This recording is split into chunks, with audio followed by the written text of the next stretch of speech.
Hi, ఇవాళ మనము పనస గింజలతో కర్రీ చేసుకుందాము. ఇది పనసకాయల సీజన్ కదా. పనస గింజలతో చేసుకుందాం. ఇవి ఫస్ట్ కొద్దిగా నీళ్ళు వేసుకుని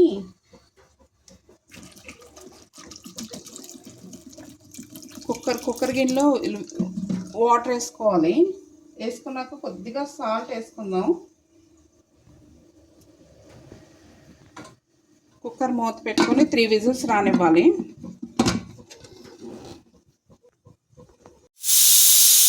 ఉడికేక మన పనస గింజలు ఇలా ఉంటాయండి. దీనిపైన మనం తొక్క తీసుకోవాలి.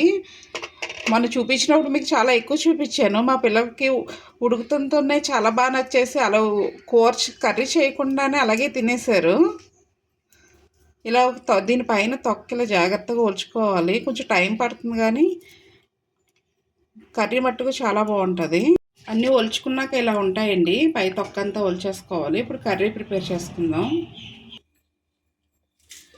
ఇలా గిన్నె పెట్టుకుని ఫస్ట్ ఆయిల్ కొద్దిగా వేసుకుందాం. కర్రీ కొద్దిగానే ఉంది కదా, అందుకని ఆయిల్ కొంచెం వేసుకుందాము. కొద్దిగా జీలకర్ర వేసుకుందాం అండి.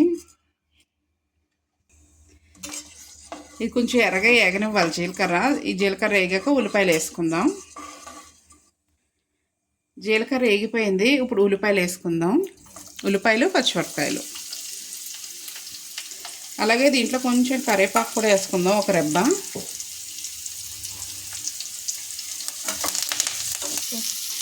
ఈ బాగా కొంచెం ఎర్రగా వేయించుకోవాలి. బాగా బ్రౌన్ కలర్ వచ్చేదాకా వేయించుకుందాము. బ్రౌన్ కలర్లో వచ్చేదాకా మనం ఉల్లిపాయలు వేపుకోవాలండి. ఇప్పుడు దీంట్లో అల్లం వెల్లుల్లి పేస్ట్ వేసుకుందాం.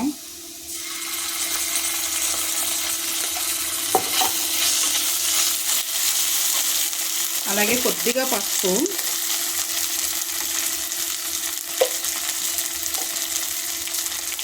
కొద్దిగా కారం,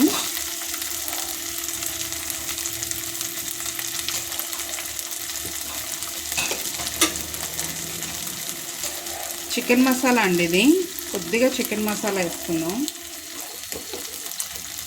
అలాగే గరం మసాలా కొద్దిగా వేసుకుంటే సరిపోతుంది. ఈ మసాలాను కొంచెం వేగనివ్వాలి. కావాలంటే దీంట్లో మీరు కొద్దిగా టమాటాలు పేస్ట్ చేసుకుని పేస్ట్ కూడా వేసుకోవచ్చు. మా పిల్లలకి టమాటా అంటే ఇష్టం ఉండదు, అందుకని నేను వేయట్లేదు. వేగిపోయిన మసాలా. ఇప్పుడు పనస గింజలు వేసేసుకుందాం.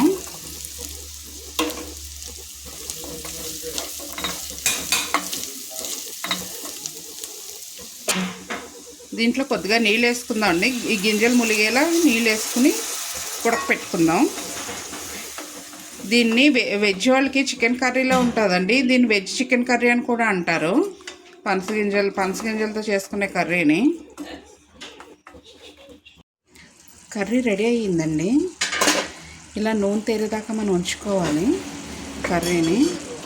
ఇప్పుడు దీంట్లో లైట్గా కొత్తిమీర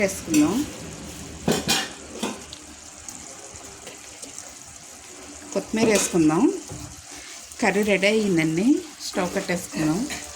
ఇప్పుడు ఒక గిన్నెలోకి తీసుకుందాం కర్రీని.